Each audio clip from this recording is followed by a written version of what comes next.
The story begins in a lush garden where nobles are gathered, and a girl with fiery red hair introduces herself as Verona Rosenstein. Verona reveals a truth. She is living within the plot of a fantasy novel. The novel's plot is very traditional, revolving around a saintly heroine who fights against the forces of black magic. Verona explains that she is not the protagonist. The real heroine is another blonde girl who appears smiling in a wedding dress. Verona's role is that of the heroine's best friend and an ordinary supporting character in the novel. The two appear to get along very harmoniously, and thanks to her foreknowledge of the entire story's direction, Verona joins forces with the heroine, and the male lead to defeat evil, bringing the novel to a happy ending that culminates in their wedding. Although the ending was happy, Verona admits while reminiscing that the path was not easy at all. However, despite the hardships, she felt a sense of satisfaction and accomplishment in that life, shown as she happily applauds at the wedding ceremony. Her life was supposed to end peacefully as she grew older, but something mysterious happened, changing her expected fate. Suddenly, she finds herself younger, looking at her reflection in the mirror in a state of shock. She is certain she has died once and ponders in confusion what has happened, forced to live the same life again without knowing the reason for her return to the past. The idea of returning to the beginning after death seems impossible to her, with traces of shock and despair etched on her face. She laments her situation, as she had already completed the story exactly as the novel demanded, yet she has returned to the starting point once more. She stares at her reflection in the mirror, wondering if there might be another possible ending to this story she thought had closed its final chapter. Thus, she begins her third life, in which she chooses a different path, treating the heroine with coldness and cruelty. This path ultimately leads only to her death as a rebel. In her fourth attempt, she joins a black magic organization, and her fate is to be executed. In her fifth life, she succumbs to despair, becomes decadent, and dies alone without achieving anything noteworthy. This vicious cycle of death and rebirth repeats in her 6th, 10th, and 17th lives, each time bringing different forms of pain and despair. Now, she finds herself in her 21st life, showing exhaustion from the constant repetition of her painful destiny. She sits on her bed, overwhelmed by the endless cycle of lives, secretly wishing for eternal rest. In a scene reflecting her absolute despair, she chooses to commit suicide in search of release. Suddenly, a maid comes in to tell her it's time for dinner. When a maid pushes the door open, she is horrified to see her mistress hanging, having committed suicide, and screams her name in terror. Verona realizes that no matter what choice she makes or what outcome she faces, she always returns to the beginning. Therefore, she concludes that even ending her own life is not a solution. In her 22nd life, she feels that nothing can surprise her anymore. As she is lost in thought before the mirror, her maid finds her collapsed on the floor and anxiously asks what she is doing. Verona replies with a depth born of suffering that she is talking to God. The maid naively suggests that if she has such a wish, she should go to the temple to pray. The mention of the temple strikes a chord within her, as she realizes that the day she is returned to is no ordinary day. She suddenly remembers the horrific event that was supposed to happen on this specific day. A man named Deminik would cause a massacre, killing all the priests. This villain is Deminik Roxillian, who gained the power of black magic as a result of the abuse he suffered in the temple's orphanage. His soul was taken from him. Verona recalls her past lives, confirming that Deminik was the villain every single time. In reflection, she ponders the inevitable reason that always made him the villain and comes up with a new idea. What if she could stop him from becoming the villain from the very beginning? She admits this is an approach she has never tried, but her heart is filled with doubt about whether taking action could truly change the course of events. Despite her hesitation, she makes up her mind and decides to try, realizing she has nothing left to lose. Without hesitation, she orders her maid, Rose, to prepare a carriage for the temple immediately, her new destination to change fate. Upon arrival, she seizes the perfect moment to slip inside and finds Deminik right there, feeling that her arrival at this moment was fated. She sees his familiar back and black hair, realizing he is the kind of person one cannot forget after seeing him once. She confronts him, and he reveals his signature red eyes, sternly demanding to know who she is. She answers him calmly and confidently, saying she is someone who can provide information he doesn't yet know,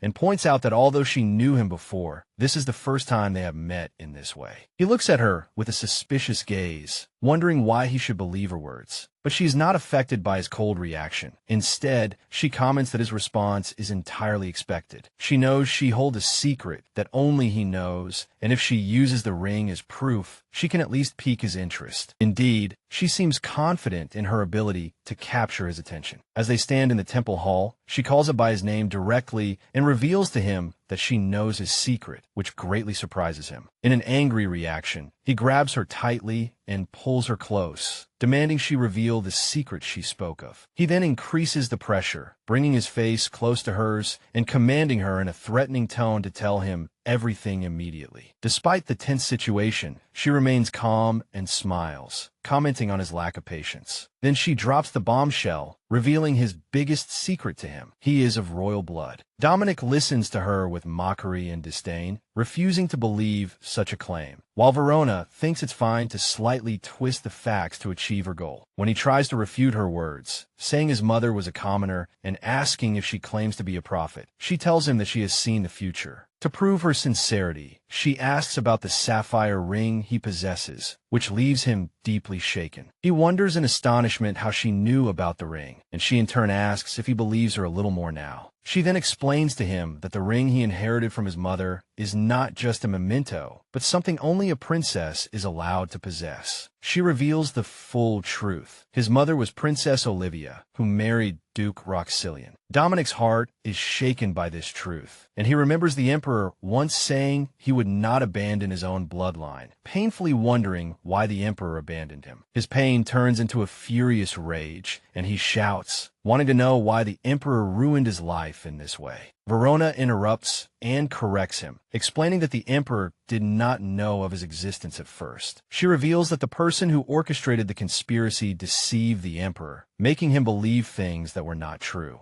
Due to that person's conspiracy, the Roxillian duchy collapsed and turned to ashes overnight. Deminik barely survived the ordeal, but he found himself an outcast, driven away wherever he went because of his red eyes, which people believed were a bad omen. As the shadow of death from hunger and cold loomed, he would gaze at the ring, a memento, and remember his mother's wish for him never to lose it, which stopped him from selling it to survive. At his moment of despair, a clergyman gave him some bread and soup from the orphanage and blessed him in the name of the God who loves all. So Deminik joined the temple's orphanage to survive, but danger lurked there as well, and he was betrayed and attacked by one of the priests. Even in that place, his life was threatened by a follower of the mastermind, and he was subjected to torture. After being put in shackles, the priest who abused him expressed anger at the boy's stubbornness, admitting that his previous plan to disguise his death as an accident had failed. Before things were exposed, the priest decided to end Deminik's life with his own hands, raising a dagger to finish him off while demanding that he die immediately. At that very moment, when Deminik reached the peak of despair and felt he could endure no more, the unexpected happened. A massive burst of dark energy erupted from him, stunning the abusive priest. After he severed the priest's hand in that manner, the black magic power latent within Deminik awakened. He killed the priest and set upon a path to drown the Empire in a sea of blood. But the timely return of Verona, determined not to let this tragic script play out again, would strive to guide his anger. She tells Deminik that his real enemies are not the Emperor or the priests he thought they were. Instead, she reveals to him that the true enemy who ruined his life is the current Empress and her loyal faction. She explains the motive behind it to him. The Empress was worried about her weak son and feared that Deminik, as her nephew and the only other legitimate heir of royal blood in the Empire, would ascend to the throne. Deminik then realizes his life was ruined for such a trivial reason, but he finds a clear target and a fitting enemy for himself. Driven by his newfound anger, he declares his intention to kill them all immediately. But Verona stops him, warning that such a reckless act would endanger his life, and telling him the first step must be to meet the Emperor and reclaim his title as Duke. Deminik sternly rejects her advice, asserting that he will never forgive them and that his death in the pursuit of revenge is none of her concern. She replies that she is not asking him to forgive them, but to take back everything that rightfully belongs to him. Her words cause him confusion, and so he wonders what she means by taking back everything. She gives an affirmative answer, explaining that she is referring referring to everything precious and important to him that was lost because of the Empress. Deminik falls into deep thought, wondering why this strange woman is helping him and what her true identity is. He then approaches Verona and sternly asks for her identity. She smiles and introduces herself as Verona Rosenstein, the daughter of Count Rosenstein. Deminik mockingly presses her, questioning how the mere daughter of a count could possess the ability to see the future. He adds that it makes no logical sense for her to try and use this power specifically to save him. Verona tells him that the reason she is taking action is that she believes a future where he is alive is also the best outcome for her. She then assures him that, in the end, she simply wants everyone to find happiness in some way, whether he believes her or not. She sincerely declares to him that she wants to save him. Deminik is intrigued by the deep meaning in her words. As the high priest and his assistant approach, Verona quickly pulls Deminik into hiding, telling him to follow her. She takes his hand and leads him out of sight. The two priests arrive at the spot where they just were, wondering where the person they were supposed to receive is gone. The younger priest is surprised by the emptiness, asserting that he sensed someone's presence, but the high priest dismisses it as a mere illusion. Despite his certainty, he points out that there is no suitable place to hide there anyway. Meanwhile, Verona pushes Deminik into a narrow corner to hide together, covering his mouth with her hand to prevent him from making any sound. After a moment of tension, she confirms that the priests have left. As she steps back to leave, Verona reminds him not to forget her words, but he calls out to her, telling her to wait. Verona takes something out of her pocket and gives it to him. It is a necklace, and she tells him that it will show the extent of his soul's corruption. She then advises him to kill as little as possible and to use the necklace to check his condition when using black magic. She bids him farewell with a faint smile, saying they will meet again. As he watches her leave, he clutches the necklace she gave him, remembering the moment she said she would save him whether he believed her or not. Deminik clutches the necklace tightly, thoughtfully repeating her name. At the home of Count Rosenstein, Verona is wondering if Deminik believed her, especially since no news has come back from the temple. Suddenly, she hears a sound from outside the balcony, piquing her curiosity. When she goes out to check, she is surprised to find Deminik sitting on a nearby tree branch. She asks in surprise why he is in such a place, and he sarcastically replies that he couldn't just come in through the front gate. Verona admits his logic is sound, but before she can ask what he wants, he suddenly disappears from in front of her. In an instant, the lights go out, and she finds herself falling into his arms. He suddenly appears behind her and catches her before she can trip, warning her to be careful. She confusedly asks him the reason for all this, but she notices that he is in pain. Then she is shocked to discover he is injured, with blood staining his clothes. Later in her bedroom, she asks him why he appeared here in this state. He tells her that he clashed with the holy knights while leaving the temple, admitting that he found it difficult to control his power. He then reminds her that she was the one who asked him not to kill anyone. However, he is surprised when she tells him that this matter is different. Verona unbuttons his shirt to examine the wound up close, which makes him nervous. She is horrified by the severe wound, wondering how he could leave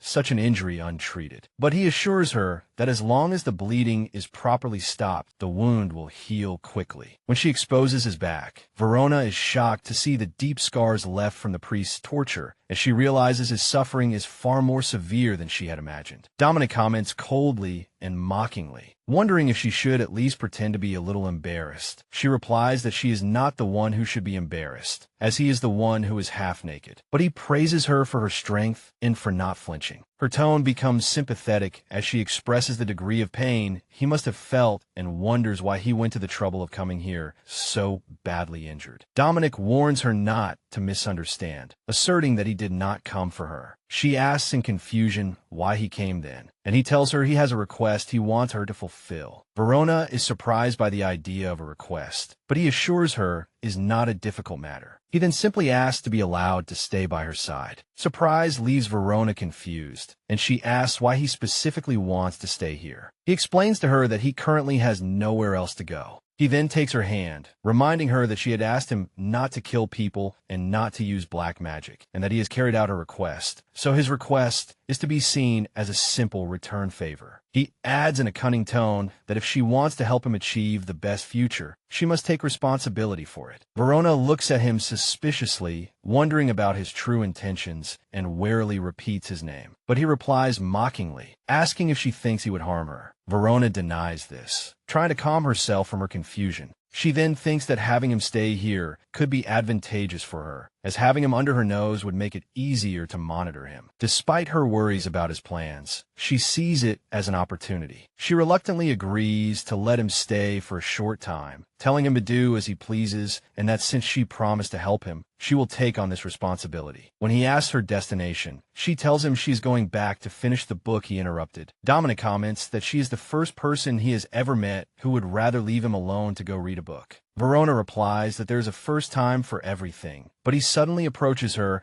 and suggests she chat with him instead of reading that boring book, such as telling him about herself. She tells him simply that she is just a count's daughter and does not have the kind of illustrious background he might expect. She then advises him for his own good not to take her lightly. Deminik finds her conversation boring and takes her book, so Verona watches him, noticing that he is very cat-like in his capricious behavior. Later, Deminik is still looking at the book, wondering how much longer she is going to read, but he finds her already asleep at her desk, so he comments in surprise that she would sleep like that. So he picks her up and places her on the bed, and as he thinks about his future plans, he decides that once he recovers, he will find temporary lodging and a source of information for himself to learn more about the internal affairs of the royal family. He then adds one more thing to his plans, which is to learn more about Verona herself. Meanwhile, Verona is dreaming, and in her dream, she sees herself in a beautiful garden and hears a voice calling her name. In the dream, she finds herself standing before her friend Deminik and the hero Aiden, who are surprised by her appearance. Aiden tells her that Deminik has been waiting for her, so Verona apologizes, saying she didn't want to interrupt their precious time together, but Aiden rudely replies that it would have been better if she hadn't come at all, which prompts Deminik to scold him for his hurtful words. Verona understands in her heart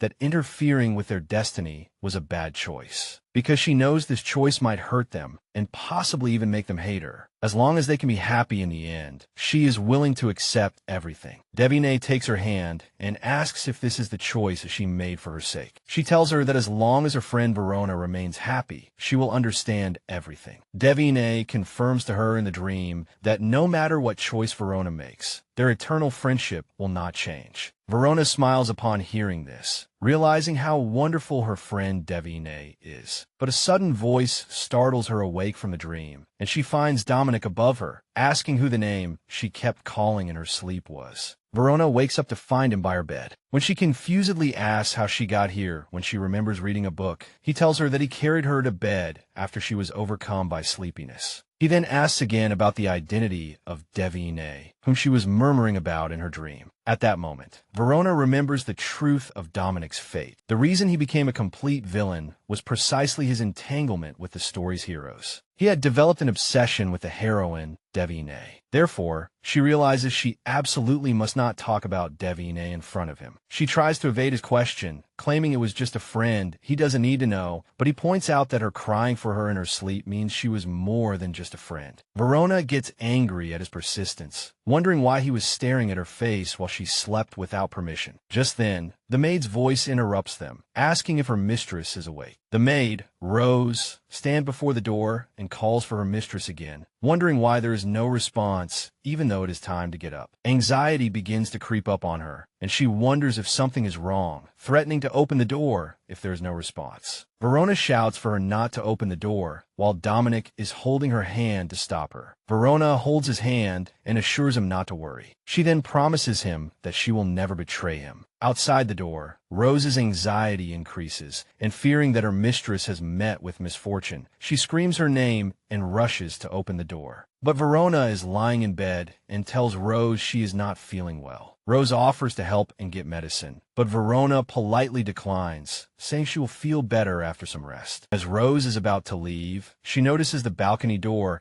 is open and points out that something is there. Verona quickly goes to close the door, claiming she opened it just for some air. She then asks her to come back later as she wants to rest and gently pushes her out of the room. She thanks Rose and sends her out, while she herself is in a state of confusion. After the maid leaves, Verona is alone, anxiously pondering what this new path she has chosen holds. But her anxiety is interrupted by Deminik, who appears on the balcony and sarcastically asks if she thought he would scream just because a strange man appeared in the room, asserting that he does not fully trust her yet. He then reveals to her that he was fully prepared to kill both her and her maid if she had shown any suspicious behavior. Verona then asks if he would have used black magic to do it. After he confirms her words, she asks why he is seemingly unaffected after using black magic. So he explains that he is completely unaffected. On the contrary, he feels himself getting stronger each time he uses his power. He then notes with a stern tone and a sharp gaze her unusual interest in black magic recently, and he wonders if someone close to her died from using it. That sharp gaze brings back a bloody scene from his past, but Verona remains calm in front of him. She then turns her face away and coldly tells him to think whatever he wants, and that if he doesn't trust her, then he should just kill her because she doesn't care. Her indifference provokes his anger, and he grabs her, asking why she holds her own life so lightly, or if she truly desires death. Verona calmly smiles and answers him that she does not desire death, at least not now, because she feels that many things will change in this life. She then walks past him and says that whether he believes her or not is his business. But he must remember one thing, that she will never betray his trust, and she will prove it to him repeatedly whenever he doubts her. She then holds her hand out in front of him, confirming to him that she takes full responsibility for her decision to help him. Deminik then shows a faint smile and takes her hand, declaring his acceptance of her as his official ally.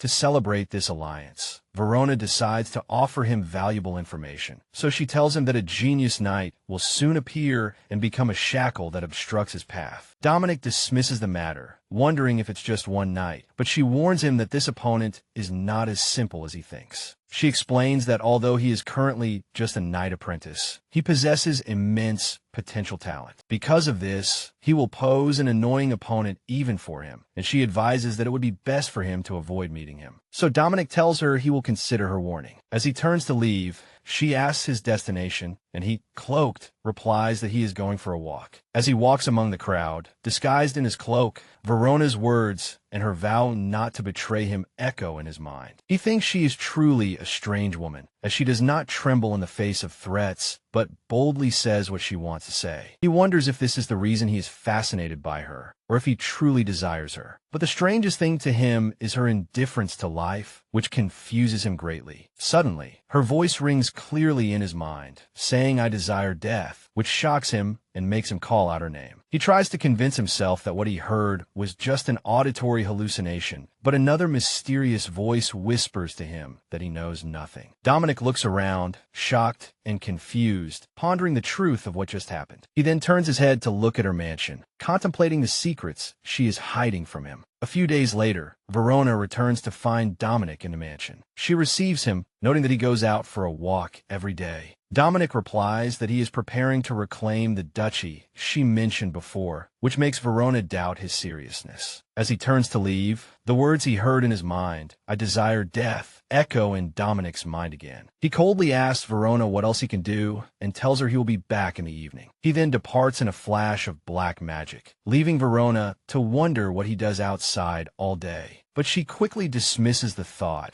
convincing herself that she doesn't need to care about what he is doing, as she has more important things to do. As she's about to head out, her maid, Rose, appears and asks if she intends to go out. So Verona orders her to prepare the carriage immediately and asks her to keep it a secret from her father. Rose is surprised by this request, wondering what kind of destination requires such secrecy. Verona approaches her, whispers in her ear, and asks if she knows about the existence of her father's older sister. After Rose confirms she knows, Verona reveals to her that she is looking for her cousin. This left the maid utterly shocked and surprised. Verona hesitantly mentioned what she had heard about the Count's sister marrying a commoner against her family's wishes. She confirmed with Rose that she knew her aunt had left the Count's estate because of it. Verona told her with a faint smile that she was fully aware of everything that had happened. She then explained to her that her aunt's husband had died early and that her aunt was now terminally ill, with her only wish being for her son to at least return to the family's fold. But Rose seemed confused and wanted to know the reason why. So Verona interrupted her, placing a finger on her lips to signal for her to remain silent. She then assured her that she would be back before it was too late and asked her again to keep it a secret until then. Verona left, and Rose watched her with concern, but reluctantly agreed. As she walked in disguise with a cloak, she thought that her cousin was likely near the noble district and decided to find his whereabouts through the information guild. But suddenly, a young knight appeared before her, warning her that the area was not safe. Verona stopped in alarm and asked him what he was doing here, but he seemed confused and asked if she knew him. Verona quickly defused the situation by claiming she had mistaken him for someone else, while thinking to herself that she hadn't expected to meet him so soon. Because this young man was Louis, the promising holy knight she had warned Deminik about. Verona realized that he was supposed to be the best opponent to face Deminik, but now, after she had decided to help Deminik, she found it difficult to face him. Louis warned again that the area was dangerous and asked her to go back, but she suggested they go their separate ways. However, he refused, insisting on escorting her to the main road, which Verona declined, asserting it wasn't necessary. So she told him sternly that if he wanted to escort a lady, he should look elsewhere, which left him stunned in his tracks, struck by the sharpness of her words and the fiery color of her hair. Verona tried to get past him and apologized to leave, but he blocked her again, insisting on escorting her to her destination. Verona felt frustrated because she had deliberately spoken to him in a harsh tone, but he didn't back down. She wondered why this meeting had to happen at this particular moment and place. Just then, her attention was drawn to a medicine pouch hanging from his waist, engraved with his name, Louis, and she wondered if he was here to buy medicine. Seeing the medicine pouch, Verona suddenly remembered that Louis's only noble mother was suffering from a serious illness. Although she knew that the mother's fate in the novel was ultimately death, she worried that she would become emotionally attached to him if this continued. Louis interrupted her thoughts, confirming that he had no other intentions and just wanted to ensure her safety. Verona sighed and accepted his escort, but she set a condition. She was going to see a child and asked him to be responsible for protecting that child. Louis agreed immediately without hesitation, assuring her to leave it to him. Verona noted that when it came to helping others, he never considered the consequences. She then told him the destination was nearby, and he responded calmly. He offered to lead the way since the place was dangerous, but she sarcastically asked how he could lead without knowing her destination. This left him feeling embarrassed. Meanwhile, Deminik was observing them from a distance, unaware of his presence. When they arrived, Louis asked about their destination, and she told him it was the Information Guild. He wondered if this was related to the child she was going to see, and she answered in the affirmative, explaining that the people inside knew the child's whereabouts. Upon entering, a man greeted them, commenting that he was seeing a rare guest, referring to Verona. He added that it wasn't a place ladies usually frequented, to which Verona replied that her identity didn't matter. She then stressed that this place could investigate anything as long as the fee was paid and placed a gold coin on the table. The man acknowledged that she was absolutely right. Verona revealed her request. A certain noble family had hired several strong men to stop a red-haired boy from getting close. The man pretended his memory was a bit hazy, but then suddenly recalled that the boy had caused a commotion because he wanted to see someone. Verona demanded he tell her the boy's location, but the man claimed it was difficult because the client was an important figure. Verona sighed in exasperation and took out a precious decorative pin, handing it to him. The man questioned if it was real, but Verona reminded him that he already knew her social status, which meant the pin was authentic. The man laughed and agreed to give her a sketch, explaining that the boy was currently staying in a cheap inn and advising her to see him soon before he got kicked out of there too. As the man handed her the map, Verona expressed her hope that the information was correct. The man assured her that it was impossible for him to provide false information and reached out to touch her inappropriately. But Louis was quick to act, drawing his sword and holding it to the man's neck. He coldly ordered him to remove his hand and apologize immediately if he valued his life. The man laughed nervously and apologized,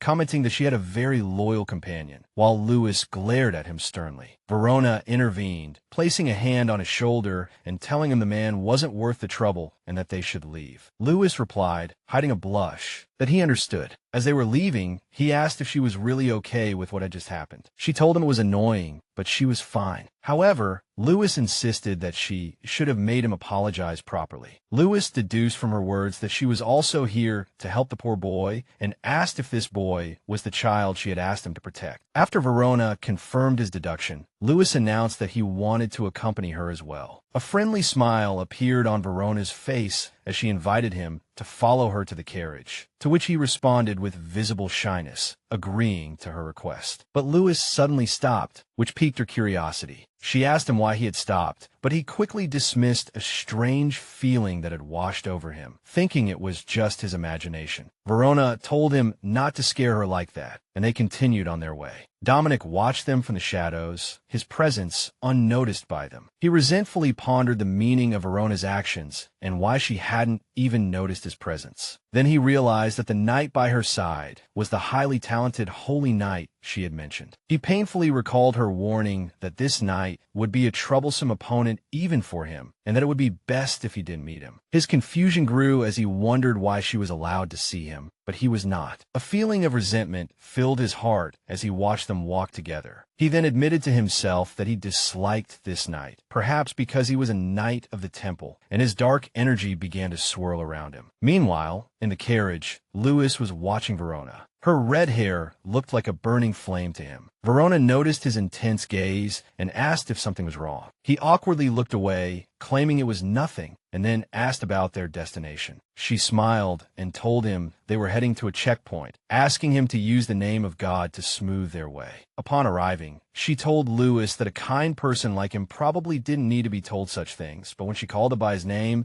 he was surprised and asked in amazement how she knew it. Verona gestured to the medicine pouch hanging from his waist, explaining that his name was written on it. Lewis sighed, and Verona commented that she didn't know who the patient was, but hoped they would recover soon. Lewis thanked Verona for her words, but noticed that she had unconsciously started speaking less formally. Verona felt embarrassed and apologized for offending him, but he assured her that he didn't mind and that she could speak to him comfortably. Verona gave a faint smile, thinking to herself that she should be more mindful of her habits. Upon arriving, she praised Lewis for his elegant demeanor, but Lewis admitted he had only studied noble etiquette in theory. Verona advised him to do the same when meeting nobles in the future and to tell her if anyone tried to give him a hard time. She added with a sly smile that dealing with nobles who abused their power was one of her hobbies, and then invited him to move on. As they walked through an alley, Verona pointed out that the place they were looking for was on the map, but it seemed deserted. Suddenly, Lewis saw 3 men beating someone up and froze in his tracks. Verona realized that the one being beaten was the child, her cousin whom she had asked Lewis to help. One of the attackers was mocking the boy, reminding him that he had been warned not to wander around, and asking if he thought he was a fool. He then yelled angrily in his face, asking if he was listening, and raised his fist to deliver a heavy blow. But before his fist could land on the boy, a strong hand caught it, stopping its motion. The hand belonged to Lewis, who ordered him to stop. The attacker turned around angrily, demanding to know who he was, to which Lewis countered by asking what crime the boy had committed. The attacker replied with a mocking smile that his crime was annoying and noble, and warned him to walk away quietly if he didn't want to get hurt. But Lewis ignored his threat and instead increased his grip, twisting the man's arm forcefully and making him scream in pain. Verona watched him in surprise, realizing he was more ruthless than she had thought,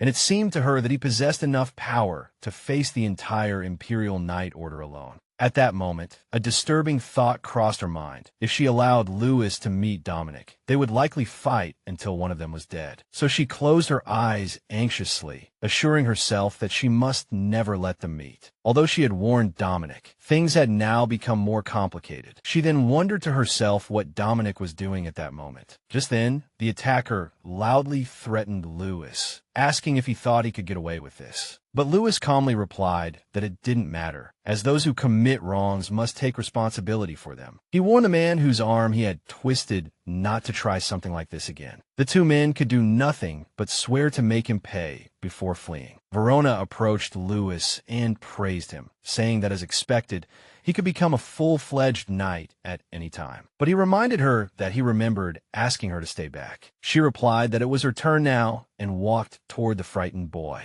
The boy was trying to argue that he had done nothing wrong. Bellona called out his name, Julian, which startled him, and he wondered how she knew his name. She then revealed her identity to him, that she was his cousin, Verona Rosenstein. But Julian looked at her suspiciously, asking if she was here to warn him not to covet the Rosenstein family name. Verona smiled and denied it, then dropped a bombshell, announcing her intention to make him the heir to the Count's family, which left Julian in utter shock. He asked in confusion what she was talking about, so she explained that she meant she would make him Count Rosenstein. But he remained bewildered, repeatedly asking what that even meant. Verona switched to a playful tone, gently chiding him that she was older than him, and questioning the way he was speaking to his cousin. When he asked how she could do that, she replied that it was simple. She just needed to register him in the family registry and appoint him as the heir. Julian objected, wondering why she had chosen him when the Count himself had tried to drive him away. So she told him that there was no doubt he had Rosenstein blood in him. She then held out her hand to him, offering him protection and inviting him to go to the mansion with her. Julian hesitantly took her hand and asked if she wanted something in return. She made a humorous request, saying she wanted him to take care of her in her old age, which caused him confusion and surprise. As she wiped his face with a handkerchief, she told him that, like other nobles, she hated political marriages. Julian understood her meaning and concluded that she was making him the heir because she didn't want to get married. She confirmed to him that this was exactly what she had in mind, and she only hoped he would eventually repay the favor. She then smiled and asked if it was a bad deal and if he was willing to go with her. Julian's face turned red with shyness as he agreed, but he wondered why she hated arranged marriages so much. But just as she was about to answer, her foot suddenly tripped and she accidentally fell. Before she could hit the ground, Lewis quickly caught her, anxiously asking if she was all right. Verona replied that the reason she hated arranged marriages was that none of the candidates' looks were even close to her taste, which shocked Lewis and confused Julian. Lewis shyly commented that her joke was a bit much. They were unaware that Deminik was watching them from a distance with a blank expression. Later, as Verona was moving with Julian, she asked about his mother, as she had heard she was unwell. Julian sadly told her that his mother had passed away, which was why he had come to the capital. Verona realized internally that things were unfolding just as she had thought. Julian then asked her the most important question, how she would convince her father, the Count, to accept him. Verona reassured him, telling him not to worry, as she had already thought of several ways to handle it. She admitted to herself that she wasn't actually confident she could persuade her father. Nevertheless, in her constantly repeating lives, she had learned an important lesson. Continuous trial and error would eventually lead to success. If one method didn't work, she would use another, and if that failed too, she would find another way. She decided she had to stop thinking that everything would end if she suddenly died. Suddenly, Deminik's words came to her mind, asking if she truly desired death, and she wondered why those words had surfaced in her mind at that particular moment. She shook the thought from her head and decided she had to hurry back, as she felt that the black cat, meaning Deminik, might already be waiting for her at home. Verona turned to Lewis and Julian, asking them to wait for a moment, which piqued Lewis's curiosity. She then ordered them not to follow her, insisting she wouldn't go far. She took a few steps into a nearby alley, only to find Deminik standing there waiting for her. He coldly asked if that man was her secret, so she told him she had been followed, that he must have overheard his identity, and confirmed that she had only met Lewis for the first time today. Deminik gave a sarcastic laugh, commenting that it seemed they were already close enough to be on a first-name basis. Verona explained to him that Lewis was the holy knight she had told him about, and that it wouldn't hurt to build a good relationship with him for the future. But Deminik sharply questioned if it was necessary to get so close to him. He added that if he was truly the great holy knight she claimed he was, he should have cut off the arm of the scoundrel at the Information Guild who dared to touch her. Verona then realized he had seen everything. Deminik chided her, saying she should have told him her plans, as he was the one who was supposed to be working with her and the one she trusted more than anyone. Verona smiled and asked if he was worried she would betray him by allying with the temple. She assured him that wouldn't happen and suggested they talk about it calmly later. But he grabbed her hand, calling her name, and demanded that she focus only on him. Lewis suddenly appeared, sternly ordering Deminik to let go of her hand. The tension between the two escalated, and Verona, standing between them, realized that everything had been ruined in an instant. Lewis drew his sword on Deminik, beginning the confrontation she had feared. Deminik ignored Lewis's threat, sarcastically wondering if he thought a mere holy knight could intimidate him. But Verona decisively intervened to defuse the situation, ordering Deminik not to provoke a fight and telling Lewis to sheath his sword. Lewis saw the scene as a suspicious man forcibly grabbing a noble lady, which prompted him to act. Deminik replied contemptuously that it was none of his business and he should leave, then mockingly asked what he thought he could do with that sword. The situation grew more tense when Lewis threatened to cut off Deminik's neck if he didn't back away, which made Deminik realize the seriousness of his opponent and wonder if he really intended to fight him. Faced with the stubbornness of these two men, Verona felt extremely frustrated. Verona suddenly made a reckless move, grabbing the sword's blade with her bare hand. This utterly shocked both Deminik and Lewis, forcing Lewis to scream out a warning of the danger.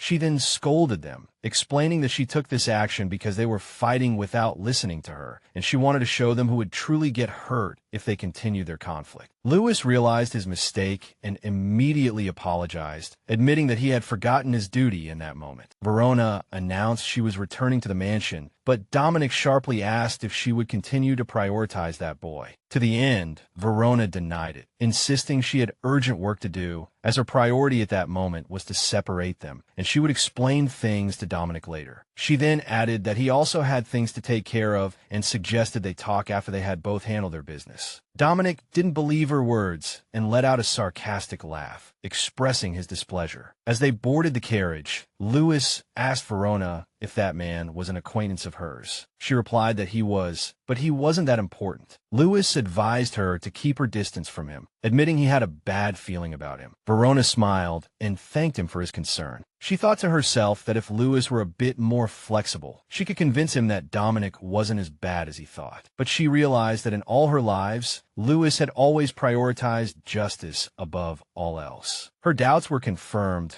when she realized Lewis's principles were fixed, that whoever commits a wrong must take responsibility, concluding that it was impossible to persuade him to change his mind. Upon arriving at the mansion, she apologized for wasting his time and asked him to return. But she invited him to visit the mansion again later, promising to give him better medicine than what he currently had. Lewis was flustered by her offer, but she assured him it wasn't a bribe, but a reward for his intervention and help in a difficult situation. Lewis sincerely told her that she was a kind person. Verona wondered in surprise if this sudden praise was because she had promised better medicine. But Lewis told her not to expect anything from him, as he had only done what he thought was right. He then asked her if she had been worried about what might have happened between him and that man. Verona was flustered by his question, but he explained that he wasn't expecting anything from her. He was just stating a fact. Verona felt embarrassed and tried to deflect the situation, insisting that wasn't what she meant. Lewis smiled and told her that he couldn't judge her thoughts by his own standards, which surprised Verona, as she hadn't expected someone as rigid as him to say such a thing. Lewis expressed that he would be happy to meet again, but Verona told him they probably wouldn't. She noticed the disappointment on Lewis's face, and he replied that he understood. Verona changed her mind and gave him a challenge. If he could become the best knight in the capital and the talk of the town, she might get curious and come to see him. Lewis was filled with enthusiasm and promised to do his best. But she jokingly warned him that if he tried too hard, other people might not survive, so he agreed to be moderate. After Verona bid him farewell, she encouraged him to move forward on his own path and told him she had to leave now. But before she left, Lewis offered to help anytime. As she walked away, doubts began to plague her about whether her decision was the right one. She had warned Lewis about Deminik, but she wasn't sure if that was the right thing to do. She felt in her heart that things were starting to get more and more complicated. Elsewhere, one of Deminik's followers was asking if he had seen a lady he was supposed to be watching, to which Deminik answered in the affirmative. Deminik recalled everything he had seen, wondering why Verona was in such a place accompanied by that knight, and remembered her words about talking to him later, admitting she was right. He had not forgotten the immense holy power Lewis had unleashed during their brief confrontation, but he underestimated that power, thinking it was just a talent that could be easily crushed. As black magic energy flowed from his hands, he contemplated with glowing red eyes whether he should get rid of that knight. But a mysterious voice whispered to him, telling him to do as he pleased. At that moment, Verona's voice echoed in his mind, thinking that she had to die again, which stopped him from proceeding with his plan. Deminik was annoyed at hearing these voices again and wondered if there were still secrets about her that he didn't know. Deminik returned to his meeting with his subordinates and asked if there were any new movements among the nobles. The answer was no, so he ordered them to proceed with the established plan. One of them asked if he was heading to the royal palace now. After confirming with them, he remembered Verona's words urging him to take back what was his, and he resolved to reclaim everything that had been stolen. The next day at the Rosenstein mansion, the maid Rose anxiously asked Verona if she was really all right. The maid expressed her doubts about the wisdom of bringing Julian into the mansion without informing the Count, but Verona assured her that everything would be fine. She then entered Julian's room, where he was wearing the new noble attire Verona had given him, shyly calling her sister and feeling that the clothes didn't suit him. But she encouraged him, saying that wasn't the case and the clothes looked perfect on him. She then assured him not to worry, that she would handle everything and talk to her father as soon as he returned. The maids had noticed the boy's presence the previous night and were whispering, speculating about his identity. One of them noted his hair color and wondered if he was from a branch of the family, but another remembered that the Count had a sister and realized with a shock who the boy was. Julian once again expressed his fear of being driven out again. Verona comforted him, insisting that this was where he belonged and that his mother's past expulsion didn't change the fact that he belonged here. She then asked him if he hadn't come here because he wished to be a part of the Rosenstein family. He replied that he had only come to see his family. He added that he didn't want the position of heir because he had nothing left, which surprised Verona. She told him that she might not be the kind of family he was hoping for and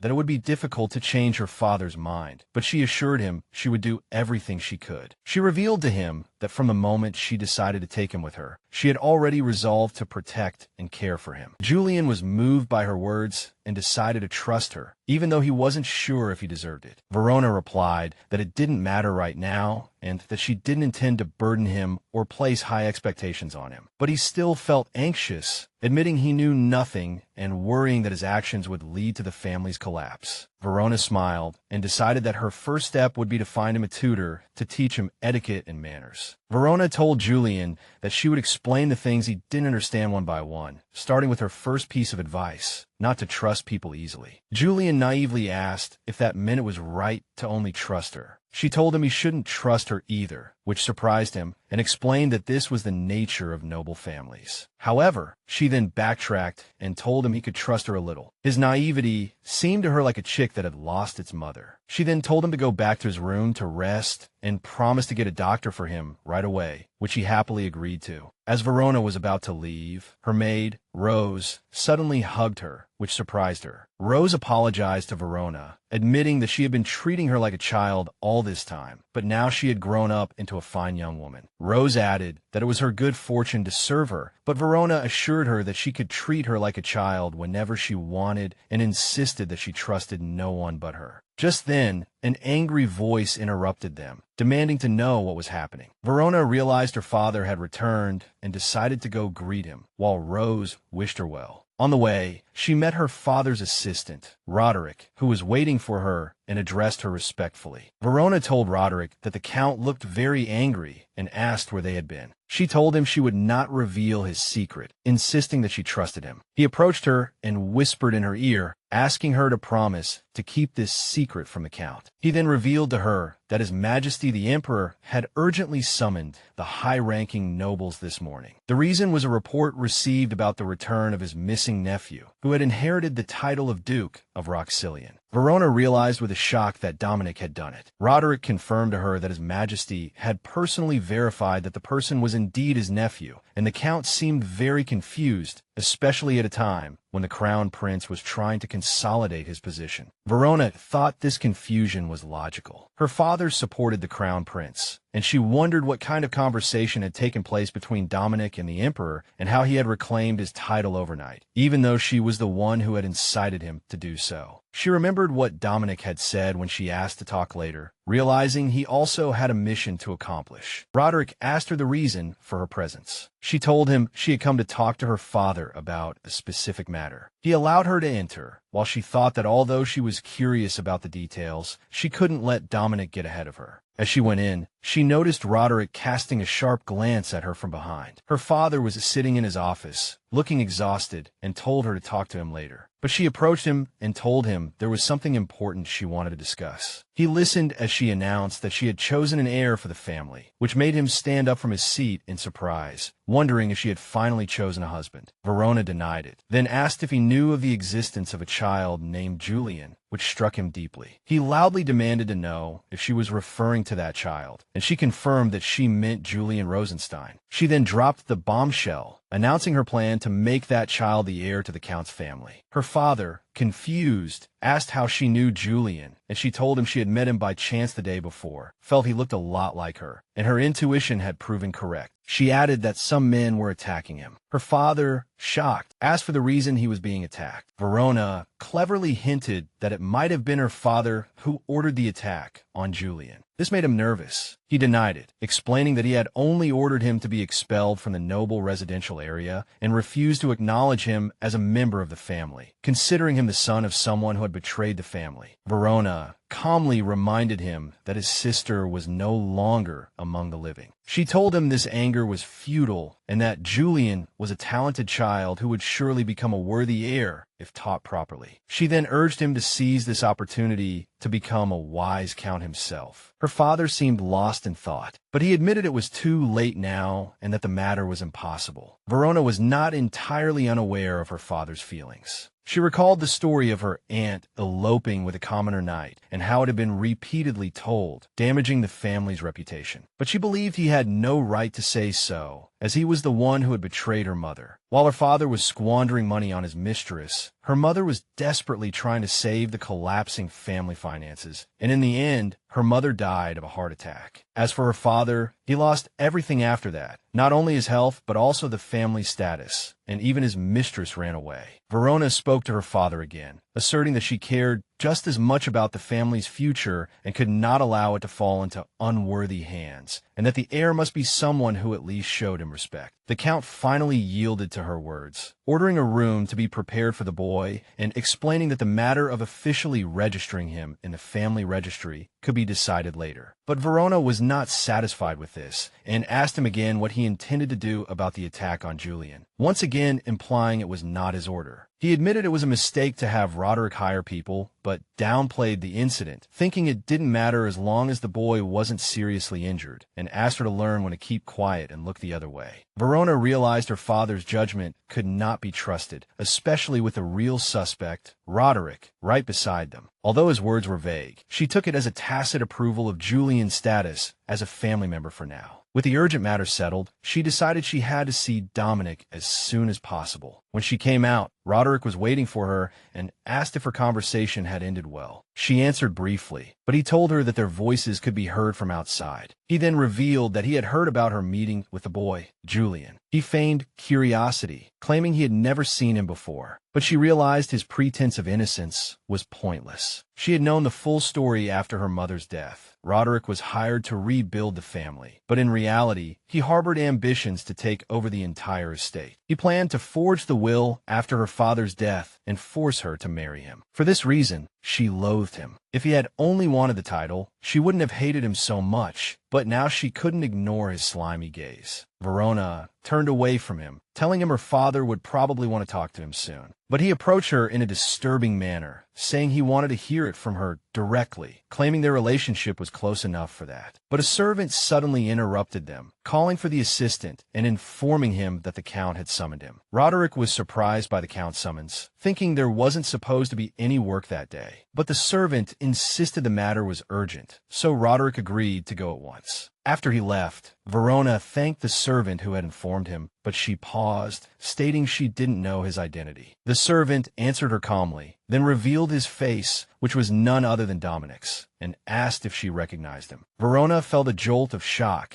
and called out his name in confusion. Before she could process what was happening, he had entered the room and closed the door behind him. She then grabbed him, panically asking how he got in. Deminik wondered what the problem was. Verona hurriedly reminded him that he was no longer just Deminik, but the Duke of Roxillion. He suddenly demanded that she stop those actions. He then asked her not to call him by that title, at least not her. He explained to her that when she called him that, it felt like she was putting distance between them. Verona thought to herself that she had known something was off since yesterday, and told him that no one in the Empire wanted to keep their distance from the Duke. On the contrary, young women were probably all competing for the position of Duchess now. He then turned the question back on her, wanting to know her thoughts on the matter. She turned away from him, declaring she wasn't interested in marriage and warning him not to speak of such things lightly. He suddenly moved closer to her, assuring her that his words were completely serious. Verona was surprised by the intensity and seriousness of his gaze, wondering what on earth was on his mind. She revealed to him that she had been thinking about someone recently, which sparked his confusion about that person's identity. But her mention of Julian's name took him by surprise, and her expression of strong curiosity about him provoked Deminik's displeasure, who demanded to know why Julian had to be brought into their conversation. She approached him and asked if he really hated getting close to others that much. She explained to him that he had come to resolve the matter of their agreement and assured him she had no intention of betraying him. He replied that was not what he was worried about. She asked him what the real source of his worry was. He admitted to her that he simply disliked the existence of facts about her that he didn't know. Verona thought to herself that if he got any closer, she would be in trouble. She realized the truth of her fear. He was not the villain in this novel, and she didn't know how many lives she had left. She was afraid that if she formed a deep bond with him in this life, she wouldn't be able to kill him without hesitation in the future. He interrupted her thoughts, stroking a lock of her hair and wondering how many people she planned to let into her life. She brushed his hand away, asserting that her life was simple, but he questioned her words while holding her hair. Just then, Julian's voice interrupted them, calling for her from behind the door. Verona pointed out that Julian was right outside. Deminik coldly suggested she just send him away, but she refused, explaining that she was the only person the child could rely on now. This provoked Deminik's displeasure, as he made light of the matter. Verona allowed Julian to come in. He hesitantly pushed the door open and asked if he was interrupting their conversation. Verona hurriedly drew the curtains, claiming she was just airing out the room, while Deminik stood quietly outside with his arms crossed. After they were alone, Julian was the first to ask about the outcome of her talk with the Count. Verona told him things went well, that her father would prepare a room for him and provide a tutor, which made Julian eagerly ask if it was true. Verona noticed the change in his expression and asked if something was worrying him.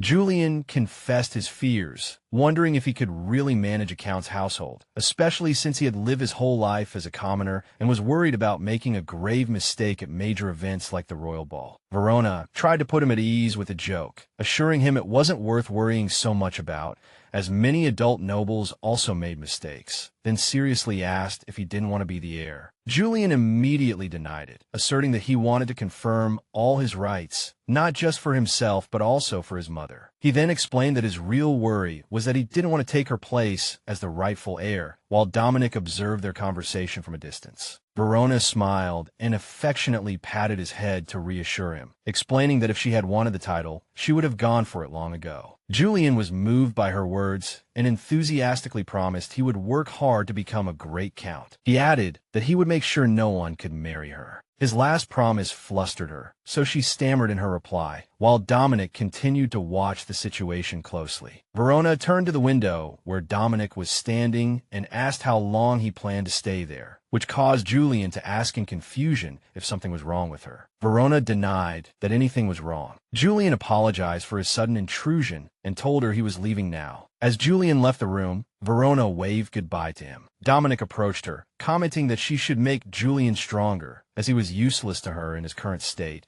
and wondered why he was so dejected even though the title was being handed to him on a silver platter. Verona replied that the human heart wasn't so simple and assured him she would handle Julian, asking him not to worry. But he insisted that since Julian was the heir she had chosen, he also had the right to worry about him, which made her wonder how he viewed their relationship. He then warned her that if things continued this way, the boy would inevitably become a burden to her. Verona detected interest and concern for her in his tone and wondered in surprise. She didn't know he had this side to his personality. As she touched his face, she ordered him not to act like a child and commented on how he always interfered in her conversations, saying he always appeared unexpectedly. She told him that if he submitted a formal request for a meeting, she would allocate time for him. Deminik wondered if she would really listen to him if he submitted a formal request. The next day, as she was reading a letter, she said that this person was crazy. The maid thought she was talking about her and asked if she had done something wrong, but Verona replied that the problem wasn't her, but the gift she had just received. It was a basket of red roses with a strange message that read, "To the heartless one." Verona wondered what this strange phrase meant, while the maid, Rose, was curious about who was pursuing her mistress so passionately. Rose asked what was written in the letter, but Verona dismissed it as nonsense, claiming she didn't know who the sender was and didn't care about him. But Rose realized from her reaction that she knew the sender's identity very well and was just displeased with him. As Verona looked at the letter, she noticed that Rose seemed quite pleased about the matter. The maid, Rose, cleverly pointed out that if her mistress truly hated the sender, she would have ignored the flowers long ago. She concluded that the fact she hadn't ordered the basket of roses to be disposed of meant her impression of the person wasn't so bad after all. Just then, Verona recalled what she had said when she sent Deminik home. She remembered how he had described her as a heartless lady for turning away someone who had traveled a long way to see her, and how she had coldly replied that if all he had to say was nonsense, he should spend his time on more important matters. But he didn't leave. Instead, he approached her and planted a kiss on her forehead. She asked in confusion what he was doing. He told her that since she continued to build walls between them, he had decided to try and tear them down. He then smiled and promised to pay her a formal visit soon, before disappearing in a flicker of dark magic. Verona admitted to herself that she couldn't push him away in that moment. Although she described their conversation as trivial, she had strangely enjoyed it. But she quickly chided herself, reminding herself to stay calm. After all, he was the villain of this story, and there was no guarantee this relationship would continue in her next life, so she must not let her guard down.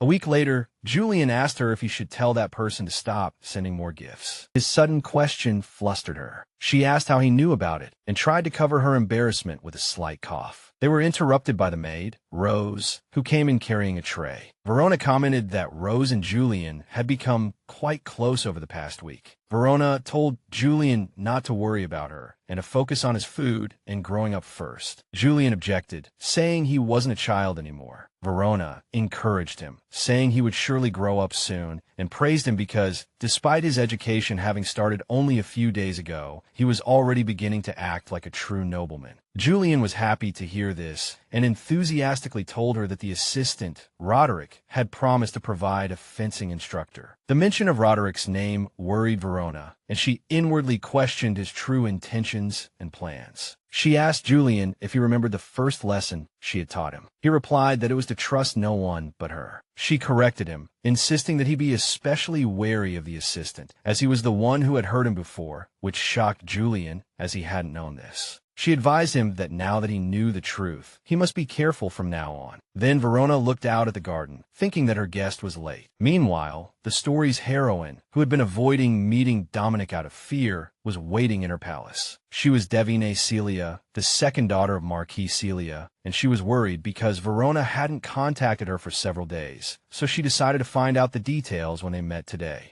As she looked out the window, she caught a glimpse of a carriage bearing the crest of the Duchy of Roxillian. She remembered hearing that a ball would be held at the Duke's residence to celebrate the emergence of the new Duke. When the messenger entered, her father received him respectfully, thanking him for delivering the invitation in person. The messenger explained that he had come today, but the Duke himself hoped to visit them personally later. The Marquis agreed to meet at the ball, and just then, the Marquis called Devinik's name. Her father ordered her to greet the messenger properly. The guest was a knight from the Duchy of Roxillian, who was none other than Deminik in disguise. Later, in a lush garden, Deminik called out happily upon seeing her friend, Verona. Deminik took her hands, asking why she hadn't contacted her, and explaining that she couldn't wait, so she had come to see her in person. Verona apologized to her friend Deminik for the silence, explaining that some urgent matters had taken up her time. Deminik smiled and reassured her it was nothing to be sorry about, asking her to let her know next time, even with just a single word. Verona promised her, thinking to herself that seeing Deminik's smile brought peace to her heart,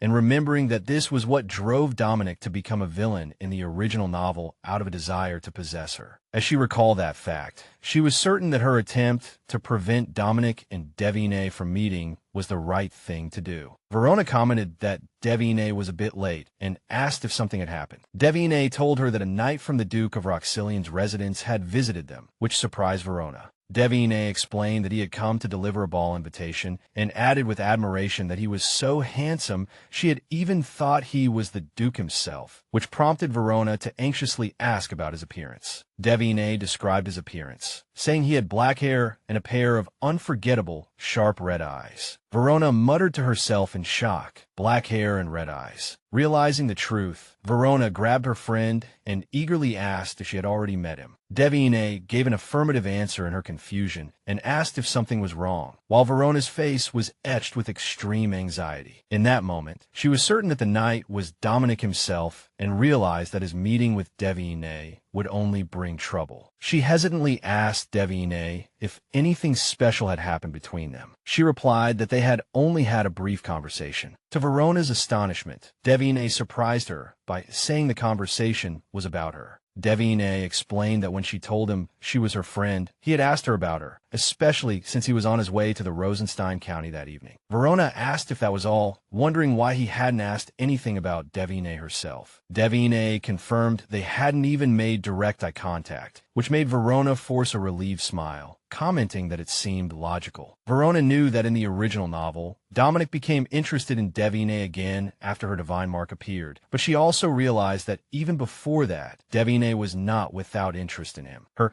becoming a saintess was the final catalyst for that relationship. In any case, Deminik's presence was captivating and could not be easily forgotten. Verona asked about the date of the Duke's ball, and Deminik replied that it would be held in 2 weeks. Verona anxiously repeated the date. She remembered this ball was where Deminik and Deminik first met in the plot of the original novel. She thought anxiously, even if Deminik showed no interest in Deminik that night, would things really change? Her thoughts were interrupted by Deminik's voice, asking about the identity of the child hiding nearby. Verona told her it was her cousin, Julian. Deminik walked over to him and introduced herself as Verona's friend. Julian could do nothing but return the greeting shyly and confusedly. Speaking of which, Verona turned to Deminik and asked if her older brother was skilled in swordsmanship. Deminik gave an affirmative answer, but with a hint of hesitation. Verona thought it was perfect. If he was from Deminik's family, he would surely be a trustworthy person, and revealed to her that she was looking for a fencing instructor for Julian, asking if her brother would be willing to take on the task. But their conversation was interrupted by a servant announcing the arrival of a guest from the Duchy of Roxillian. Deminik appeared in a formal uniform, greeting the bewildered Miss Verona Rosenstein with a charming smile. Verona stammered as she tried to process the situation, pointing out that she had been told he was from the Duchy of Roxillian. Deminik introduced himself as the Knight Jade. Deminik naively asked if Lord Jade and Verona knew each other. Verona hurriedly denied it, asserting it was their first meeting. Verona mentally commented on his choice of a false name, then told Deminik she had heard he was on his way here. Deminik explained that his visit would not be long. He then handed her a formal invitation, announcing that the Duke of Roxillian would be holding a ball and that they would be honored if she could grace the party with her presence, adding to its joy and splendor. Verona took the invitation, smiling her thanks and acceptance. Verona asked if there was anything else, and Deminik told her he had overheard her looking for a fencing instructor. Verona confirmed his words, wondering why he was asking, while Deminik looked back and forth between them curiously. He offered his services, which surprised them, and Verona demanded in shock why he would do that. He reminded her that he wished to repay her for the help she had recently provided when he was lost. Deminik was delighted by this discovery, excitedly commenting on how close they seemed, while Verona realized from her friend's eyes that she was trying to play matchmaker between her and Deminik. Verona tried to evade the situation, claiming she couldn't possibly bother someone as busy as him. Deminik denied it, asserting it was no bother at all and that thanks to the generosity of his master, the Duke, he had plenty of time. Verona replied sarcastically that he seemed to have a very generous master, and he smiled in agreement. Deminik whispered in her friend's ear, suggesting that Julian might just be an excuse and that Jade might be interested in her, encouraging her to give him a chance. But Verona tried to deny it. Julian appeared behind them, asking Verona if the Duke's bodyguard would become his private fencing instructor. At that moment, Verona remembered that Julian's father had also been a knight. Deminik walked over to Julian and offered to assess his basic stance immediately, if Verona would allow it. Julian eagerly asked if he was serious. Seeing the enthusiasm in Julian's eyes, Verona sighed and relented. She allowed him to go ahead and show what he could do. Julian thanked him enthusiastically and rushed off to get a wooden sword, while Deminik waited. Verona told Deminik she would talk to her father about the matter. Deminik asked if he should set a daily time for their visits. Verona agreed, explaining that the arrangement didn't matter anyway, as it would only last until his true identity was revealed, to which he replied that he looked forward to working with her elsewhere. Inside the temple, Louis was praying devoutly. As he stood up, his memory recalled Verona's words, hoping they could meet again someday. However, he felt that his meeting with that mysterious man was an ominous sign and that he should not get any more involved with him. As he was about to leave, he noticed a spot on the ground. He examined it closely. He realized with a shock that what he was seeing were traces of dark magic. Just then, a priest rushed over, calling for the high priest. Louis asked the high priest to take a look, and he confirmed that they were indeed traces of dark magic. The priest expressed outrage at the attacker's audacity in desecrating the temple. Louis asked him if such incidents had happened before. The high priest told him that reports of dark mages appearing throughout the empire had increased significantly recently, and that news would soon reach the capital that a holy relic from the temple had gone missing. From this, he concluded that they must be plotting something. He ordered Louis to begin investigating the matter tomorrow to uncover the identities of the dark mages hiding like rats and to root them out. He assured him that the dignity of the temple was at stake. Louis responded to the order with a calm and serious demeanor. 3 days after the investigation began, Louis was examining the evidence and discovered that all the missing holy relics had a common feature. They were not particularly important to the temple, and at the same time, they had no material value if sold on the market. Among them was a necklace that could reveal the degree of his soul's corruption, which made him curious about the identity of the thief. He wondered why a dark mage would use magic to steal something so trivial. Louis felt the case was somewhat peculiar, as the stolen items offered no substantial benefit to them. A disturbing possibility surfaced in his mind. Perhaps what had happened wasn't the work of a dark wizard at all. Just at that moment, he sensed someone nearby and quickly turned, loudly demanding to know their identity. The disguised person turned and fled, and Louis demanded that they stop. But the person kept running, forcing Louis to give chase through the temple corridors. Suddenly, the intruder vanished from sight, leaving Louis puzzled as to how they could have disappeared so quickly. He was shocked when he saw a dead body before him. At Rosenstein Mansion, Julian was diligently practicing his swordsmanship, panting from exhaustion. Deminik commented approvingly on his skills, noting that it was incredible he could master such swordsmanship in just 3 days. Julian laughed and asked if he was serious. Verona watched them from a distance, silently wondering what scheme Deminik was plotting this time. Her thoughts were interrupted by a servant who informed her that she had a visitor. Verona was surprised, as she wasn't expecting any guests. The visitor was Louis, who had arrived unannounced. Verona asked why he had appeared so suddenly, and he told her it had been a long time, asking how she had been since they last met. She replied that she was fine, but privately admitted that a lot had happened. She then asked him why he was standing outside instead of coming in. Lewis told her gravely that a dark wizard had appeared in the capital. He explained that the person's identity was not yet confirmed, but because a body bearing traces of dark magic had been found, he had come specifically to warn her and asked her to be careful for the time being. Verona thanked him for his concern. He told her that he had to go back to continue his investigation and promised to visit again. As she watched him leave, she pondered the news he had brought, that a body affected by dark magic had been discovered. Deminik appeared coldly beside her, commenting on how ridiculous the matter was. She asked him suspiciously if he was involved in what had happened, but he denied it, retorting what good it would do him. But he added that a certain person came to his mind. Verona asked who that person was. He told her it was the master who had taught him dark magic. Just as he was pondering this, Verona interrupted him, wondering what was wrong. Deminik confronted her, asking why, since she possessed the ability to see the future,